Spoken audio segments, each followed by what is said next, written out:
સ્વામિનારાયણ હરે તારીખ આજે 20 ડિસેમ્બર 2025 રોજના અનુક્રમમાં આપણા શ્રી રામાનુજાચાર્ય કૃત વ્યાસસૂત્રનું જે શ્રી ભાષ્ય જે છે તે જોઈ રહ્યા છે. ગઈકાલે આપણે જોયું કે ભાઈ સમાન અધિકરણીય ન્યાય જે છે તેનો ઉપયોગ રામાનુજાચાર્યએ કેવી રીતે કર્યો. તો ભાઈ સત્યમ કહું, જ્ઞાનમ કહું, અનંતમ કહું, એ ત્રણ વિશેષણ છે અને એનું અધિકારણ જે છે તે શું છે? બ્રહ્મ પોતે, એટલે ભગવાન પોતે. એટલે ભગવાન પોતે એમ કે આશ્રય દાતા છે કે ના, તો અનંત કલ્યાણકારી ગુણોના આ પ્રમાણે સમાન અધિકરણ ન્યાય જે છે એની વાત કોણે કરી? રામાનુજાચાર્યએ કરી કે ભાઈ નહીં તો જો તમે એક જ અર્થ કરો સત્યમનો, જ્ઞાનમનો અને અનંતમનો પણ, તો પછી એમ કે પુનરુક્તિ દોષ આવે અને પછી સત્યમ કહીને અટકી જવું પડે. જ્ઞાનમ અને અનંતમ કહેવાનો કોઈ અર્થ થતો નથી. એટલે સમાન અધિકરણ, અધિકરણ એટલે આશ્રય. તો આશ્રય કોણ છે? પરમાત્મા, પરબ્રહ્મ પુરુષોત્તમ નારાયણ પોતે. અને એ શ્રુતિમાં કયા મુજબ એ બ્રહ્મ શબ્દનો ઉલ્લેખ ત્યાં કરેલો જ છે. એટલે બ્રહ્મ પોતે આશ્રય છે. કોના આશ્રય છે? તો કલ્યાણકારી ગુણોના. તે ગુણ કયા કયા આગળ? સત્યમ, જ્ઞાનમ અને અનંતમ. તમને રોજ રોજ હું વારંવાર આ રિપીટ એટલા માટે કરું છું, શ્રી ભાષ્ય તત્વજ્ઞાનનો વિષય છે. તમારો કંઈ એનો રોજ રોજનો અભ્યાસ હોય નહીં. એટલે શું છે કે વારંવાર એકને એક રિપીટ કરવાથી તમને મગજમાં જો સેટ થઈ જાય તમારું કામ થઈ જાય. હવે આગળ આવશે આજે અદ્વિતીય પદનું તાત્પર્ય. કારણ કે એકમેવ અદ્વિતીયમ બ્રહ્મ, આ જે શ્રુતિ જે છે એની ઉપર આખું અદ્વૈત વેદાંત ટકેલું છે કે ભાઈ બ્રહ્મ જે છે તે કેવું છે? અદ્વિતીય. એટલે એક જે બ્રહ્મ છે તે જ દરેક જગ્યા પર વ્યાપીને રહ્યું છે, આવું એ લોકોનું માનવું છે. બરાબર. પણ અહીંયા જે સ્વામિનારાયણ ભગવાને સત્સંગી જીવનમાં ઉલ્લેખ કરેલો છે એ પ્રમાણે એકમેવ અદ્વિતીય બ્રહ્મ, એટલે બ્રહ્મ જેવા તો બ્રહ્મ જ એક અદ્વિતીય રૂપે. એટલે બ્રહ્મ સિવાય બીજા ધર્મી તો છે, એટલે આત્માઓ તો છે, પણ બ્રહ્મ જેવો કોઈ ધર્મી નથી. સમાન બ્રહ્મને સમાન ગુણવાળો કોઈ ધર્મી નથી. એટલે ભગવાન જેવો ગુણવાળો કોઈ ધર્મી આખા અનંત કોટી બ્રહ્માંડમાં કોઈ તમે ગમે એટલું શોધવા જાઓ મળે નહીં. તો જો સમાન ધર્મી ન મળે તો ભગવાનથી ઉપરી તો કોણ હોય? કોઈ ન હોય. એટલે એનો ઉલ્લેખ રામાનુજ વેદાંતમાં આ પ્રમાણે કરેલો છે કે બ્રહ્મને સમાન કોઈ ધર્મી નથી. પણ એનો મતલબ એવો ન માનવો કે બ્રહ્મ જેવો ધર્મી નથી એટલે કોઈ બીજો ધર્મી જ નથી, એવું નહીં. ધર્મીઓ તો ઘણા છે, અસંખ્ય ધર્મીઓ છે. ચેતનમાં તમે જોવો તો આપણે બધા જે કોઈ છે આત્માઓ તે બધા ધર્મીઓ જ છે. આપણામાં પણ અમુક કલ્યાણકારી ગુણો રહેલા છે, એવું કંઈ નથી કે નથી રહ્યા. અને અમુક ગુણ તો આપણા પણ બ્રહ્મને સમાન ગુણ છે. બરાબર. ચેતનત્વ જે આપણામાં કયું જ્ઞાન નામનો ગુણ, તો આત્મા પણ જ્ઞાન સ્વરૂપ છે, પરમાત્મા પણ જ્ઞાન સ્વરૂપ. સત્યમની વાત કરીએ તો એ પણ આપણામાં ગુણ છે, પરમાત્મામાં પણ છે. આનંદની વાત કરીએ તો આનંદ પણ પરમાત્મામાં છે અને આપણામાં પણ છે. પણ પરમાત્મામાં જે કંઈ રહ્યું છે તે બધું અનવધિક અતિશય છે, અખંડ વર્તે છે, અનવધિક અતિશય રૂપે વર્તે છે. એટલે એ પરમાત્મામાં એ જે ગુણો કયા તે કેવા છે? અનંત કલ્યાણકારી ગુણો અનવધિક અતિશય રીતે વર્તે છે. જ્યારે આપણામાં જે છે તે કેવા છે? બધું અલ્પ છે. આપણું ચેતનત્વ જે છે, આપણી જ્ઞાન શક્તિ જે છે તે કેવી છે? તો ભગવાને કહ્યું એ પ્રમાણે ભાઈ જીવ જે છે તે પોતે નખથી શિખા પર્યંત પોતાના ધર્મભૂત જ્ઞાને કરીને વ્યાપીને રહેલો છે. તો નખથી શિખા પર્યંત એટલે કે આ પગનો જે અંગૂઠાનો નખ છે ત્યાંથી માંડીને આ ઉપરની શિખા સુધી, તો આપણું જ્ઞાન ત્યાં સુધી મર્યાદિત છે. આપણી ઇન્દ્રિયોનું જ્ઞાન જે પણ મર્યાદિત છે. આપણે અમુક અંતર સુધીનું દેખાય, એનીથી આગળનું આપણે ન દેખાય. કાન જે છે એની કેપેસિટી તો આ બાજુનું ગમે એટલું થોડું કોઈ તે સંભળાય, પછી એનાથી દૂર અંતરનું ન સંભળાય. નાકની સૂંઘવાની કેપેસિટી તો અમુક અંતર સુધીનું, આપણે જે કોઈ ગંધ આવે એનાથી આગળની નહીં આવે. રસના તો એની ઉપર જીભ ઉપર જે વસ્તુ તમે મૂકો એનો સ્વાદ આવે, દૂર હોય તો એનો સ્વાદ ના આવે. બરાબર. એટલે આપણી જે ઇન્દ્રિયો જે છે એની જ્ઞાન શક્તિ જે છે એ બધાની કેપેસિટી છે. એટલે આપણી મર્યાદિત કેપેસિટી છે, કારણ કે એની તીવ્રતા જે છે જ્ઞાન શક્તિની તે મર્યાદિત છે. ત્યારે પરમાત્મા જે છે એ પોતે સ્વરૂપે કરીને આખા અનંતકોટી બ્રહ્માંડમાં ધર્મી પોતે જ સર્વવ્યાપક છે. એટલે ભગવાન જે છે તે ધર્મી પોતે જ સર્વવ્યાપક હોવાથી ભગવાનમાં જે જ્ઞાન રહ્યું છે તે યહ સર્વજ્ઞ સર્વવિદ, યહ સર્વજ્ઞ બ્રહ્મ. એટલે ભગવાન એક કાળા વિચિન્ન અનંતકોટી બ્રહ્માંડમાં શું ઘટના ઘટી રહેલી છે, ભૂત ભવિષ્ય વર્તમાન ત્રણે ત્રણ કાળને એક સાથે ભગવાન જોઈ. કેવી રીતે? તો કોઈ હથેળીને વિશે, કોઈ તંદુરસ્ત પુરુષ જળના બિંદુને ધારે, એમ અનંતકોટી બ્રહ્માંડને ભગવાન ધારી રહેલા છે. એમાં બધા રહેલા જીવાત્માએ સહિત. અને કોઈ દિવસ એક કાળા વિચિન્ન, અને કોઈ દિવસ પરમાત્માના હિસાબમાં ગરબડ હોય નહીં. તમારા કર્મનું ફળ યથાકાળ તમને મળે, તમારા કર્મનું ફળ યથાકાળ તમને મળે. સમયમાં પણ ફેરફાર થાય નહીં. સમજી ગયા? જરા સેકન્ડમાં કે સમયમાં પણ ફેરફાર નહીં. જેને જ્યારે ઉચકવાનો હોય ત્યારે ઉચકાઈ જાય, જેને જ્યારે રૂપિયા પૈસા આપવાનો હોય ત્યારે આપી દે, જેને જ્યારે જે કંઈ થવાનું હોય તે થઈ જાય. કારણ કે કરતુમ, અકર્તુમ, અન્યથા કરતુમ એ ત્રણે પરમાત્મા પુરુષોત્તમ નારાયણ છે. એટલે અસંખ્ય જીવ હોવા છતાં અસંખ્ય જીવોના જે અનાદિ કર્મો જે છે તે પરમાત્મા એને એક કાળા વિછિન્ન જાણે છે. ફક્ત જાણે છે એટલું પણ નહીં, એના કર્મોનું એને ફળ પણ આપે છે. પાછું સમજાવી દઈએ, તમે રેકોર્ડિંગ કરવા મૂકી દો. એટલે એ ભગવાનમાં આ મુખ્ય લક્ષણ કયું છે, કરતુમ, અકર્તુમ અને અન્યથા કરતુમ. કરતુમ, અકર્તુમ, અન્યથા કરતુમનો અર્થ શું થાય તે સાંભળો. કરતુમ એટલે શું છે? જગતમાં જે કંઈ પણ થવા લાયક છે, કરવા લાયક છે, એ પરમાત્મા જ કરે છે. એટલે કહેવાનો મતલબ જે કંઈ પણ આ જગતમાં થઈ રહ્યું છે તે કોની ઈચ્છાથી થઈ રહ્યું છે? પરમાત્માની ઈચ્છાથી થઈ રહ્યું છે. ચાલો, એટલે ભગવાનને કરતુમ કયા. હવે આ જગતમાં એવું ઘણું બધું છે કે જે નથી થતું, આ ન થવા લાયક, એટલે એ કરવા લાયક નથી. તો એ નથી કરવા લાયક અને જે નહીં થતું એ પણ પરમાત્માની જ ઈચ્છાથી નહીં થતું. એટલે ભગવાન ક્યાં છે, કેવા છે? ત્યાં અકર્તુમ છે. એક્ઝામ્પલ આપી દાખલા તરીકે કરતુમ સમજો તો ભગવાન જે કંઈ તમે જોવ તો રોજ સવારે આ સૂર્યનારાયણ જે કંઈ ઉગી જાય છે તો ભગવાનની ઈચ્છાથી જ આ બધા ઉગે છે. આ ચંદ્ર અત્યારે પોતપોતાના જે કાર્યક્રમ પ્રમાણે એની કળામાં વધઘટ થાય છે. પછી તમે જુઓ કે અમાસને દિવસે આજે અત્યારે રાત્રે આ ચંદ્ર જે છે તે દેખાય નહીં, કાલે પાછા આવતીકાલથી એમની કળામાં વધઘટ થશે. આ બધું ભગવાનની ઈચ્છાથી થાય. આ કોઈ સ્વતંત્ર નથી આ દુનિયામાં. અનંત કોટી બ્રહ્માંડમાં ભગવાન વિના કોઈ સ્વતંત્ર નથી. આ બધા દે આર આન્સરેબલ ટુ ભગવાન વાસુદેવ. આ બધાએ જવાબ કોને આપવાનો છે? વાસુદેવ ભગવાનને. બ્રહ્માદિક જે મોટા મોટા દેવતાઓ જે છે તે સૃષ્ટિની ઉત્પત્તિ કાળે ઉત્પત્તિ કરે. હવે ઉત્પત્તિ કરવું કેવું મોટું કાર્ય છે. તો એ ભગવાન જે છે તે જ ઉત્પત્તિ કાળે એની ઉત્પત્તિ રખાવે છે. પાછા એ જ ભગવાન એની સ્થિતિ પણ કરે છે અને પ્રલય પણ કરે છે એ જ ભગવાન.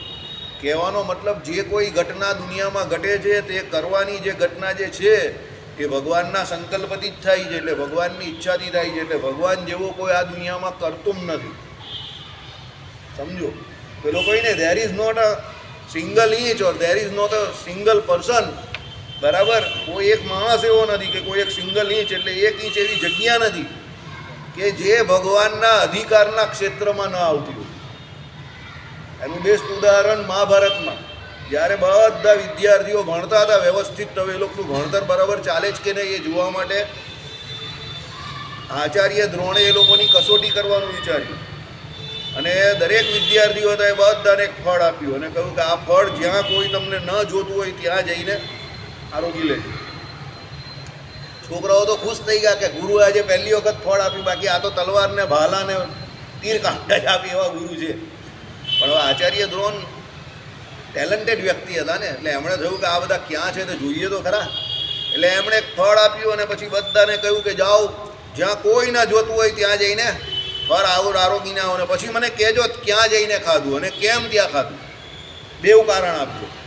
એટલે બધા પોતપોતાના હિસાબે પોતપોતાની બુદ્ધિ પ્રમાણે આમ તેમ ફાંફા મારવા માંડ્યા. બરાબર, કોઈ જંગલમાં ચાલ્યું ગયું, અંદર ઝાડની ઉપર ચાલ્યું ગયું, કોઈ પેલી ગુફાની બખોલમાં ચાલ્યું ગયું, કોઈ એકદમ પર્વતની ટોચ ઉપર ચાલ્યું ગયું. કારણ કે હતા તો બધા ક્ષત્રિયોના દીકરા ને, એટલે બધા એવી રીતે પહેલાં બધા એકબીજાથી છૂટા પડી ગયા અને બધા આમ તેમ જઈને જમી આવ્યા. એક યુધિષ્ઠિર એવા હતા, એને બધે ફરીને જોયું, એ શાંત હતા એકદમ અને એ વિચાર કરતા હતા કે ગુરુએ એવું કહ્યું છે કે જ્યાં કોઈ ના જોતું હોય ત્યાં જઈને આ ફળ ખાવાનું છે. એટલે એ દરેક જગ્યા પર જઈને આમ ખાવાની ઈચ્છા કરે કે અહીંયા કોઈ જોતું નથી, પણ એને મન જ નહીં થાય જુઓ ખાવાનું. એટલે એણે એ ફળ રાખી મૂક્યું. પછી બધાને એક એક કરીને એક્ઝામ લીધી અને પૂછ્યું. એટલે ભીમસેને કહ્યું અહીંયા જઈને ખાધું, દુર્યોધને કહ્યું ને પેલા બધા હસતા હતા એમ કરીને ને બધા ખાઈ ગયા મસ્તીથી. છેલ્લે આચાર્ય દ્રોણે કોને બોલાવ્યા? યુધિષ્ઠિર કામ યાર. એટલે યુધિષ્ઠિર આવી ગયા. ફળ યુધિષ્ઠિરે મોઢું નીચું કરી નાખ્યું. ભાઈ ફળ કા ગયું? એણે પાછું મોઢું નીચું કર્યું. તો કેમ મોઢું નીચું કર્યું એમ કહી ગયું. ફળ તેને બતાવ્યું આ રહ્યું. એ કહી મેં તને ખાવાની આજ્ઞા આપેલી ને, તારું ફળ કેમ અત્યાર સુધી અહીંયા છે? સવારની સાંજ થઈ ગઈ. એ કે એટલે તો હું તમને કહું છું કે પહેલાં મને માફ કરજો, મેં તમારી આજ્ઞાનું પાલન નહીં કર્યું. એ કેમ ન કર્યું? આ બધાએ કર્યું તો તે કેમ ન કર્યું? તો કે તમારી શરત જે હતી ને તે શરત મને મંજૂર નહીં હતી. એટલે કઈ શરત? કે જ્યાં કોઈ ન જોતું હોય ત્યાં જઈને આ ખાવાનું. પણ મને એવું લાગ્યું હું જ્યાં જતો હતો ત્યાં કોઈ અદ્રષ્ટ પુરુષ મને જોઈ રહ્યો છે. એટલે અદ્રસ્ત કોઈ એવું વ્યક્તિ છે કે જે મને જોઈ રહ્યું છે અને એ કાયમ માટે મને જોઈ રહેલું છે. એ અદ્રસ્ત કોણ છે એ તો તમે અમને શીખવાડેલું જ છે. પરબ્રહ્મ પુરુષોત્તમ નારાયણ. જગતમાં એવી કોઈ જગ્યા નથી જ્યાં એ અદ્રસ્ત ન હોય. હવે એ અદ્રસ્ત છે, સમજો, એનો અર્થ બહુ સરસ કરેલો છે. અદ્રસ્ત એટલે જે ન દેખાય એવું, પણ જે ન દેખાય એવું છે એ તમને બધાને જોઈ રહ્યું છે. એટલે જે નથી જોઈ શકાતું એ તમને જોઈ રહેલું છે. એટલે એ બ્રહ્મ જે છે કે એ ભગવાન જે છે તે મને જોઈ રહ્યા હોય એવું મને દરેક જગ્યા પર લાગ્યું. એટલે મેં આ ફળ ખાધું નથી, મને માફ કર્યું. યુધિષ્ઠિરને તારીઓના ગડગડાટથી પહેલાં તો આચાર્ય દ્રોણે વધાવી લીધો અને એને કહ્યું કે આટલા બધા વિદ્યાર્થીઓ અહીંયા ઘણી બધી વિદ્યાઓ શીખ્યા. કોઈ ધનુર્વિદ્યામાં પારંગત છે, કોઈ એમ કહે કે ગદા વિદ્યામાં પારંગત છે, તું પોતે એમ કહે કે પાછો ભાલા વિદ્યામાં પારંગત છે. પણ આજે હું તને કહી દઉં કે તું સૌથી વધારે આ બધા જેટલા છે એમાં સૌથી વધારે ધર્મ વિદ્યામાં પાવરફુલ છે અને તારી બુદ્ધિ જે છે તે બહુ તેજ છે અને રાજા બનવા માટે તું જ લાયક છે. કારણ કે તું બધો વિચાર કરીને તારું કાર્ય કરે. રાજા કોણ બની શકે? જે સમગ્ર જનતાનો પહેલાં વિચાર કરે એ જ રાજા બની શકે. સ્વાર્થી માણસ રાજા બને તો એ દેશનું હું રૂડું કરવાનું. એટલે તું રાજા બનવાનો પૂરેપૂરો અધિકારી જ. આવું સર્ટિફિકેટ કોણે આપી દીધું? આચાર્ય દ્રોણે પહેલેથી આપી દીધેલું, પિતામાં ભીષ્મે પણ આપી દીધેલું અને વિદુરજીએ પણ આપી દીધેલું કે ભાઈ રાજા બનવાનો અધિકારી તો કોણ છે? ફક્ત ને ફક્ત યુધિષ્ઠિર જ છે. એટલે ભગવાન કરતુમ છે આ પ્રમાણે કે ભાઈ ભગવાનની ઈચ્છા વગર આ જગતમાં કોઈ પણ થઈ શકે એવી ઘટના થતી જ નથી. સમજો. અને જે ઘટના નથી ઘટતી એ પણ પરમાત્માની ઈચ્છા છે કે ભાઈ સમુદ્રનું પાણી આમ અંદર બહારથી આમ મુંબઈના દરિયા કિનારે ઉભારો ખર્ર કરીને બહાર આવે, તમને એમ થાય કે હમણાં આખું મુંબઈ ચાલી જશે. પણ પેલી આમ લહેર ત્યાં આવે આમ એક્ઝેક્ટ એના જે બેંક્સ હોય એટલે કિનારા પર એ પાછી અંદર ચાલી જશે. તમે કહ્યું યાર આ તો જબરું કહેવાય યાર. આટલું બધું જોરમાં એના મોજા આવે છે, આટલો જોરમાં એનો અવાજ આવે છે અને અહીંયા સુધી આવે છે ને પાછું અંદર ચાલ્યું જાય છે. સમજો. ડિસમિસ કરવું પડશે. ઓકે. તો અંદર કેમ ગયું? ભાઈ અકર્તુમ. પરમાત્માએ એ કામ કરવું નથી કે મુંબઈને ડૂબાડી દેવી છે. સમજો. He is not wishing that. મારે હજુ મુંબઈને ડૂબાડવી નથી. સમજો. એની હજુ એવી ઈચ્છા નથી કે એને ડૂબાડવાની છે. બાકી સમુદ્રની લહેરો ઓહો કેવી ખતરનાક હોય. બરાબર. એટલે એ પ્રમાણે જગતમાં એવા ઘણા કાર્યક્રમ તમે એવા જોતા હશો. મોટા મોટા વાદળો ને એવું જોરદાર એવો વરસાદ થાય કે આજે આખી દુનિયા પૂરી થઈ જશે. જે આકાશમાં એમ કે ખખડ ભગડ થાય ને વાવાઝોડા થાય. પણ ભાઈ ભગવાનની ઈચ્છા નથી એટલે પ્રલય નથી થતો. સમજો. ભય પેદા કરે પણ નથી થતું કંઈ પણ. કેમ? અકર્તુમ. એટલે જે ઘટના નથી ઘટવા જેવી એ પરમાત્મા નથી ઘટાવતા. આપણે ભલે એવું લાગે કે ઘટી જશે. સમજો. ઘણી વખત આપણા ઘણા કામ એવા હોય કે અટકી ગયા હોય, આપણે એમ કે આ વખતે તો થઈ જ જશે. ન થાય. તમે તમારા પૂરા પ્રયત્ન કર્યા હોય પણ ભાઈ હજુ તમારા પ્રયત્ન જે કોઈ છે કે તમારું કર્મ જે છે તે એના પરિપાક અવસ્થાને વિશે પહોંચ્યું નથી. એટલે એ કર્મનું ફળ હજુ તમને મળવાનું નથી. એટલે ભગવાન શું કહેશે? અત્યારે નહીં. એનો ફળ મળવાનો ટાઈમ તારો હજુ બાકી છે. એટલે તમે જોજો ઘણા માણસ આખી જુવાનીમાં મહેનત કરે, ક્લિક થાય 55 વર્ષે. આખી જિંદગી મહેનત કરી હોય, 55 વર્ષે ક્લિક થાય. પેલો KFC વાળો કાકો 84 વર્ષે ક્લિક થયો, દાઢીવાળો.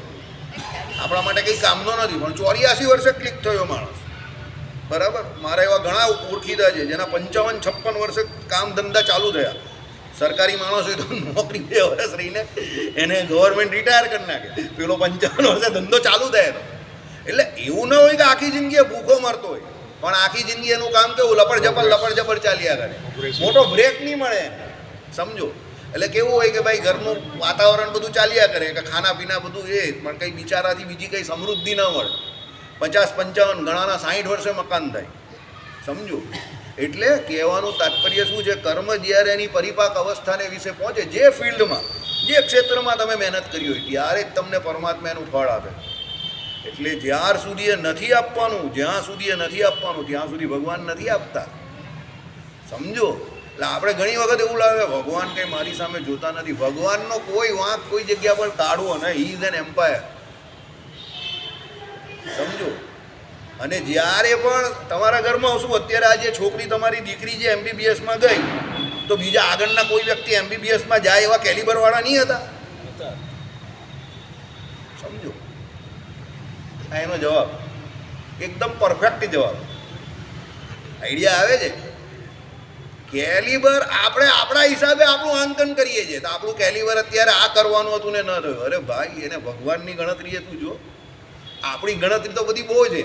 આપણી ગણતરી તો એવી છે કે મોદી સાહેબને ખસેડીને બેસી જાય એવું ભારતના ઓછામાં ઓછા કેટલા લોકો વિચારતા હશે. અરે પરદેશમાં પણ કેટલી મોટી મોટી તાકાતો એવું વિચારે છે કે મોદીને અહીંયાથી હટાવી દઈએ તો આપણું કેટલું બધું કામ થઈ જાય. આપણી બધી મિલ્ક પ્રોડક્ટ જે છે તે ઇન્ડિયામાં ઘૂસી જાય અને નોન વેજ સોર્સ જે છે તે બધા ઇન્ડિયનો લેતા થઈ જાય. વિચારે જ ને, દુનિયાની સૌથી મોટી તાકાત છે એવું વિચારે છે. મોદી કહે શું કહે, मेरे बारे में बहुत सारे लोगों को मैं हर रोज मिलता हूँ, मेरे बारे में बहुत सारे लोग मुझे मिलकर अपनी एक राय बनाते हैं, लेकिन मुझे जो ठीक लगता है मैं वही करता हूँ. મોદીએ નહીં આપી એને 2022ના મંડેલા છે ભાઈ, બરાબર? કાકા જે છે તે 2022-23ના મંડેલા છે. કયા કાકા તમે સમજી ગયા ને? ડેરી પ્રોડક્ટ ઘુસાડવા માટે ઇન્ડિયામાં, બરાબર? મોદી કાકા કે નહીં, નોન વેજ સ્ટોર્સ હોય તમારો, અમારે ત્યાં ચાલે નહીં. તો એ ભાઈ તસ્સે મસ્ત થાય છે. ગમે એટલું પ્રેશર આવે છે, ટેરિફ નાખે છે, પણ એ ભાઈ તસ્સે મસ્ત થયા નહીં. ધંધો અહીંયા ના થશે તો બીજે વધારશું, ઓમાનમાં જઈને વધારશું, ઇથોપિયામાં જઈને વધારશું, બરાબર? કૂટનીતિ કા બાદશાહ, ડરતા નહીં હમ, રસ્તા શોધશું એના. ભલે કમ્પન્સેટ નહીં થશે, ખાદ તો ઘટશે ને. પેટ્રોલિયમ, ક્રૂડ ઓઇલ, રશિયા આટલું બધું મોટા યુદ્ધમાં જોડાયેલું છે, કેટલું બધું પ્રેશર કરે છે. કોણ? કાકા. મોદીને શું કહે છે? બંધ કરી દેવું તો યુદ્ધ બંધ થઈ જાય. લેવાનું બંધ કર્યું આ ભાઈએ? ના કરે. સમજો, બરાબર? પ્રેશરમાં એટલે સમજો, માણસ શક્તિમાન ત્યારે નથી કે કોઈની જોડે લડાઈ ઝઘડો કરી નાખે કે મારામારી કરી નાખે ને કોઈને પાડી નાખે. એ તો ફ્રસ્ટ્રેશન છે.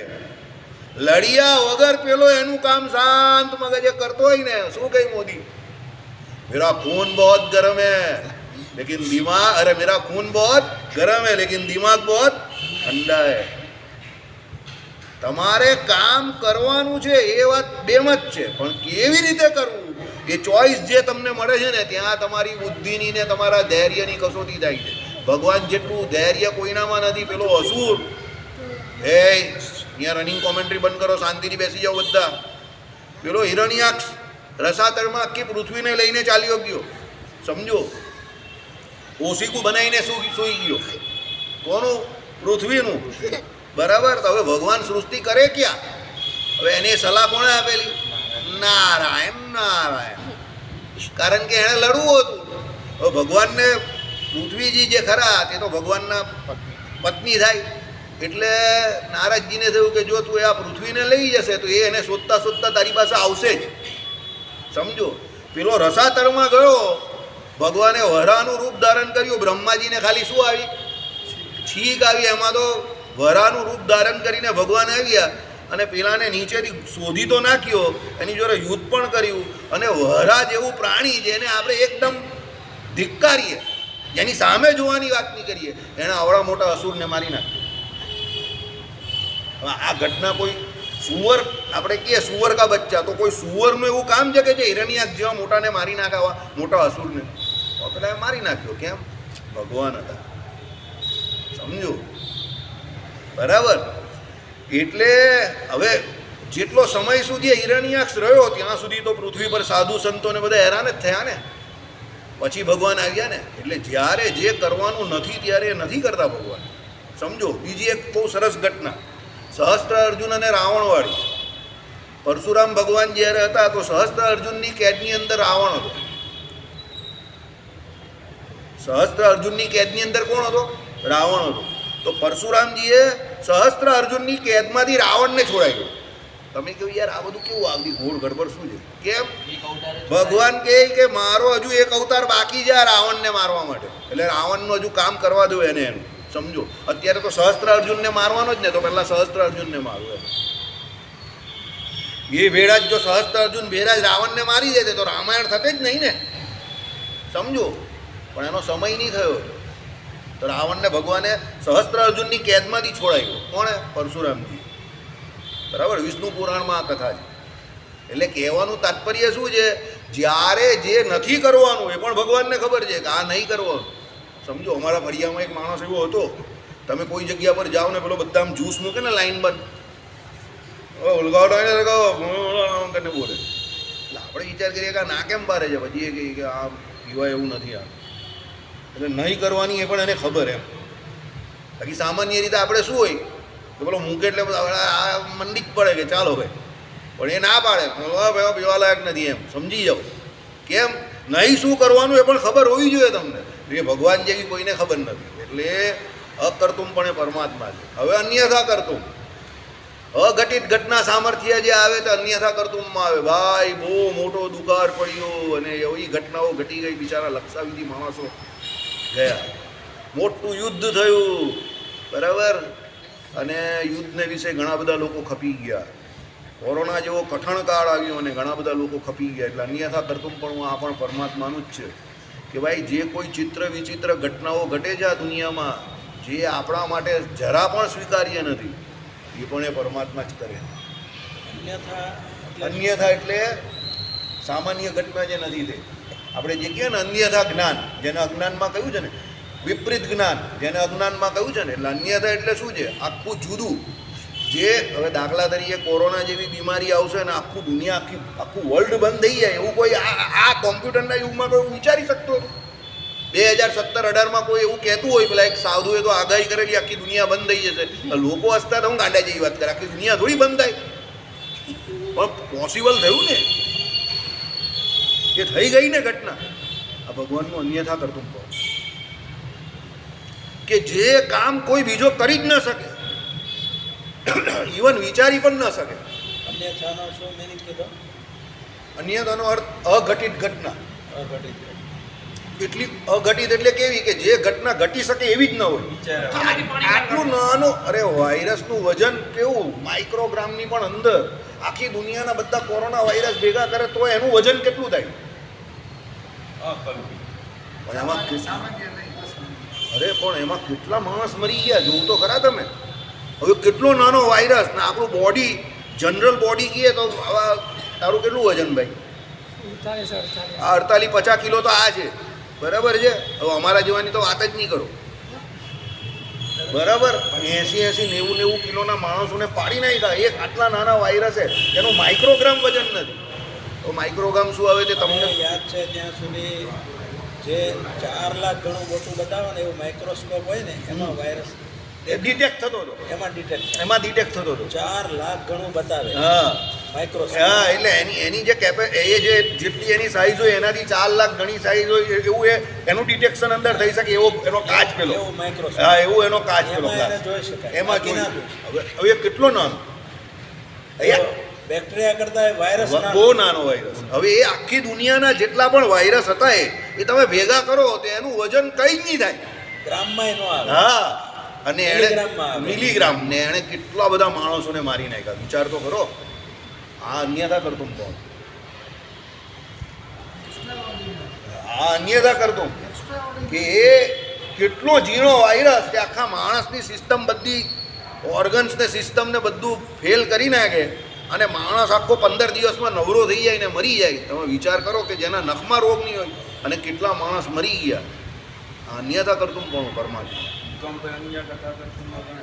હા, ભૂકંપ પણ લાખો લોકો મરી જાય. અન્યથા કરતું પણ સમજો, ભૂકંપ થઈ જાય, દરિયાનું પાણી આખું પેલી એ આવે ને દરિયામાં પેલું શું કહે તમે, ભૂકંપ પછી સુનામી આવે. હવે એ કઈ ઘટના કઈ એવી થોડી છે કે કાયમ થતી હોય. સમજો, સુનામી કઈ કાયમ થોડી આવે. આવે ત્યારે કેવી આવે, પણ માણસને હચમચાઈ નથી મૂકતી. આ અન્યથા કરતું પણ. એટલે એ કામ ભગવાન જ કરી શકે છે. એટલે એ પરમાત્મા જે છે તે જ કરતું, અકર્તું, અન્યથા કરતું. એ ત્રણે ભગવાન પુરુષોત્તમ નારાયણ જ છે. આવો નિશ્ચય ભગવત ભક્તને હોવો જોઈએ કે જગતમાં જે કંઈ પણ થઈ રહેલું છે, જે કોઈ ઘટનાઓ થઈ રહેલી છે, કે જે કંઈ પણ થઈ રહેલું છે, મારા ભગવાન સિવાય બીજું કોઈ ન કરી શકે. એટલે એવું સામર્થ્ય મારા ભગવાનમાં જ છે અને એ મારા ભગવાન વટે છે એટલે એ જ કરી રહેલા છે. એવો જ્યારે તમને દ્રઢ નિશ્ચય હોય ત્યારે સમજવાનું કે હવે તમારું કલ્યાણ બહુ નજીક છે, તમે ભગવાનના સ્વરૂપને ઓળખી ગયા છો. આપણે શું છે, આપણે બધા ચમત્કારિક વર્લ્ડવાળા છે. ભગવાન કંઈ ચમત્કાર કરે તો બધાને બહુ ગમે.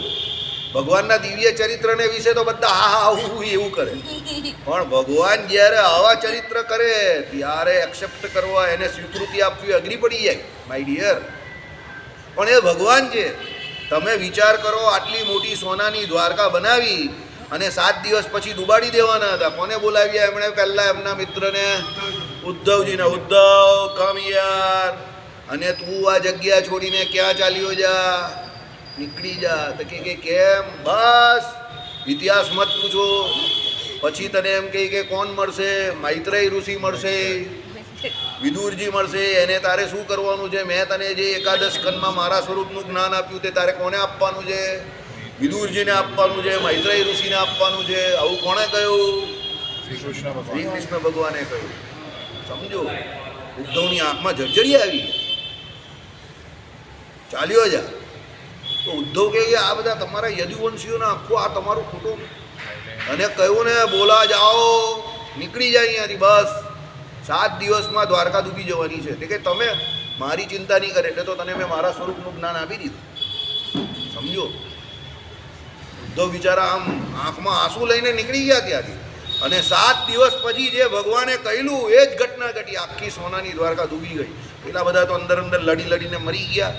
બલરામજીએ પણ દેહ ત્યાગ કર્યો. પ્રભાસ પાટણને વિશે ભગવાને પણ દેહ ત્યાગ કરી નાખ્યો. હવે આ ઘટના જે છે 5,500 વર્ષ પણ નહીં થયા હજુ આ ઘટનાને. અને આજે પણ દ્વારકાના અમુક અવશેષો સમુદ્રમાંથી મળે જ છે ને. તો એ દ્વારકા ભગવાને ડૂબાડી જ દીધી ને, એ વાત તો સત્ય જ છે ને. અવળી મોટી દ્વારકા બનાવેલી ડૂબાડી દીધી ભગવાને. 100 વર્ષ જ રહ્યું આયુષ્ય ખાલી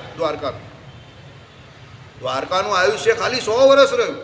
100 વર્ષમાં આટલું મોટું ક્રિએશન, જે દુનિયાની સૌથી મોટી અજાયબી કહેવાય એવું ભગવાનનું ક્રિએશન હતું. દ્વારકા આખી નગરી ડૂબાવી દીધી. આ કોણ કરી શકે? ભગવાન જ કરી શકે. એટલે એને કોઈ તારું મારું પારકું પોતાનું નથી એમ. અન્યથા કરતો આવે. અન્યથા કરતું કોણ? દ્વારકા છે હજી એનું પ્રમાણ પેલા રામદેવપીરના બાપા હતા અકબરરાય, એને એ દ્વારકા બતાવેલી નથી છે. ભગવાન પણ ત્યાં છે એ બતાવેલું એને. એટલે કહેવાનો મતલબ સમજો, ભગવાન એવું તમારું મારું કે એવું કરતા નથી. હવે દ્વારકા એમની હતી, યદુવંશી તો એમના જ હતા ને. પણ એમણે શ્રાપ લઈ લીધો. કોની પાસે? ગાંધારી પાસે. શ્રાપ ખોટો જ આપેલો ગાંધારીએ, કારણ કે કામ કૌરવોએ ખોટું કરેલું ને. અધર્મના રસ્તે તો કૌરવો જતા હતા. પણ ભગવાને શું કહ્યું? પુત્ર હું યા પરાત્પર હું યા પરમેશ્વર હું, ફિર ભી તુમ્હારા બેટા હું, तुम जो कहोगी मान लूंगा. પાછા ભગવાને એને કહ્યું પણ કે મને કોઈ શ્રાપ આપી નહીં શકતું. સમજો, કોને કહ્યું? ગાંધારીજીને કહ્યું કે મને કોઈ શ્રાપ ના આપી શકે. તમે ઓળખો છો મને? હું કોણ છું? પરબ્રહ્મ પુરુષોત્તમ નારાયણ છું, શ્રી કૃષ્ણ નારાયણ છું. સમજો, મને કોઈ શ્રાપ ના આપી શકે. હું અત્યારે ધારું તો તમારા શ્રાપને હમણાં નિષ્ફળ કરી નાખું. મને કોઈ શ્રાપ ના આપી શકે. પણ તો પણ હું એ શ્રાપને ગ્રહણ કરું છું. કેમ?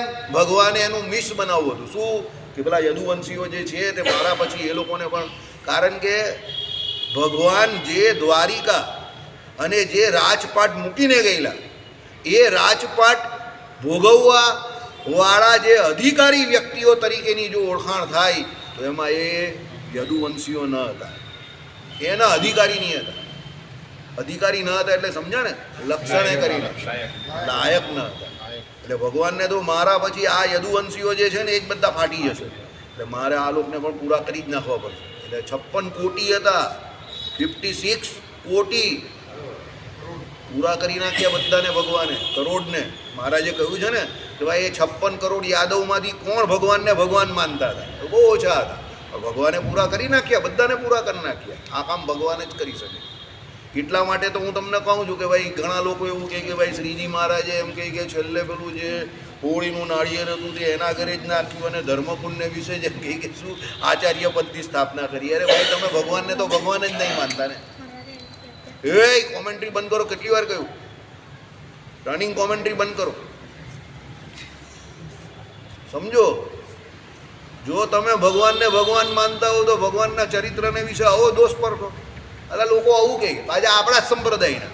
એક બાજુ ભગવાનને સર્વોપરીને સર્વ કારણના કારણ કહે અને બીજી બાજુ પાછા આવું પણ કહે. તો મને સમજ નહીં પડે કે કાં તમે સર્વોપરી કહો કાં તમે આ કહો. બંનેમાં કંઈ મેચિંગ જ નહીં થતું. સમજો, ભગવાનને કોઈ પારકું કે કોઈ વાલું કે હરખામણું થોડું હોય. સત્સંગી જીવનમાં ભગવાને એનું કારણ જ કહી દીધું છે કે એ ધર્મદેવના કુળના છે, અતિશય પવિત્ર એવા ધર્મદેવના કુળના છે. એટલે એમાં અંગ્રેજી જે જાણતો હોય ને સાયન્સ જાણતો હોય એના માટે એક જ શબ્દ DNA મેટર્સ. હવે સાહેબ સમજી ગયા કે એનો અર્થ શું થાય. એને કારણે ભગવાને એ કુળને વિશે એ ગાદીની રચના કરેલી છે કે એનું સ્થાપન કરેલું છે. DNA મેટર્સ, સમજો. એ ધર્મકુળનું DNA છે અંદર, એ ધર્મદેવનું DNA છે. હવે DNA એવી વસ્તુ છે કહું એના વિશે શું અહીંયા ભાષણ કરું.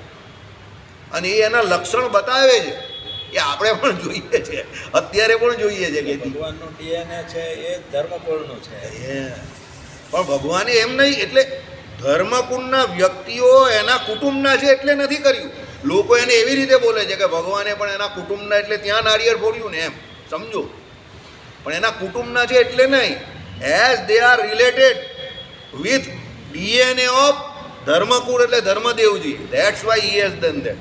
કે ભાઈ એ એનું લોહી જે છે કે એમનું DNA જે છે એ ધર્મદેવનું DNA છે, જે એકદમ પૂર્ણ પવિત્ર છે, જે કુળમાં અમે પણ થયા છે. પણ એ ધર્મદેવને લીધે અમે આ કર્યું છે.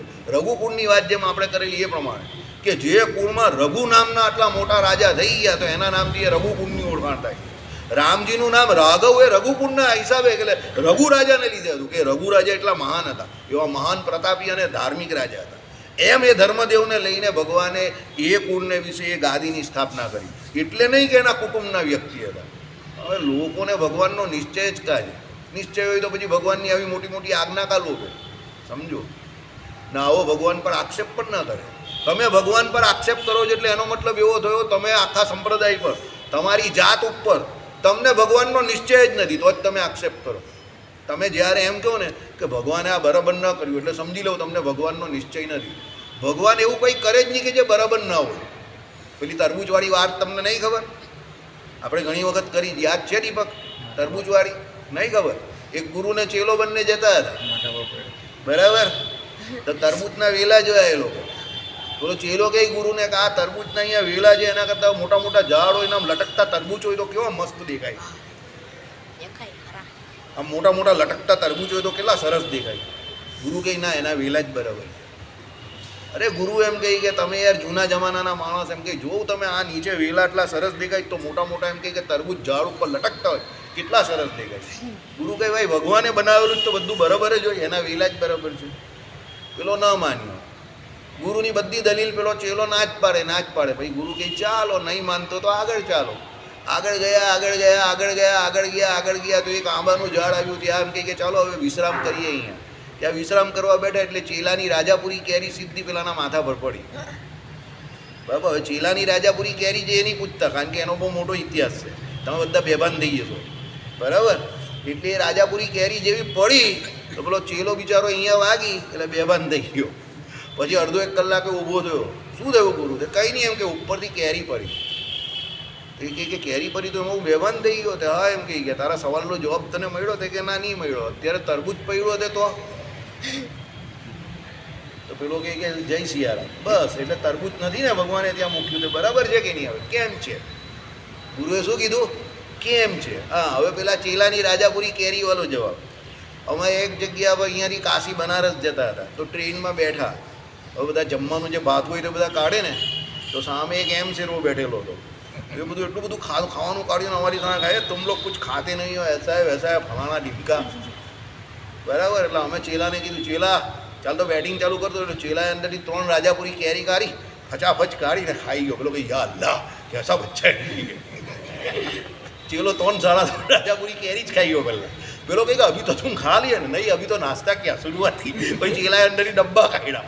પેલો કે યા અલ્લાહ ક્યાં હો ગયા ये, બરાબર? એ ચેલાની રાજાપુરી કેરી. એટલે એવું માનવું નહીં કે આપણે જ બહુ ખતરનાક છે. ચેલો ત્યારે કેટલો હતો ખબર? આ છોકરાથી થોડોક મોટો હશે, પણ ચેલો ખતરનાક બેટ્સમેન હતો તે સમય પર, બરાબર? ચાલો શ્રી પદમ શ્રી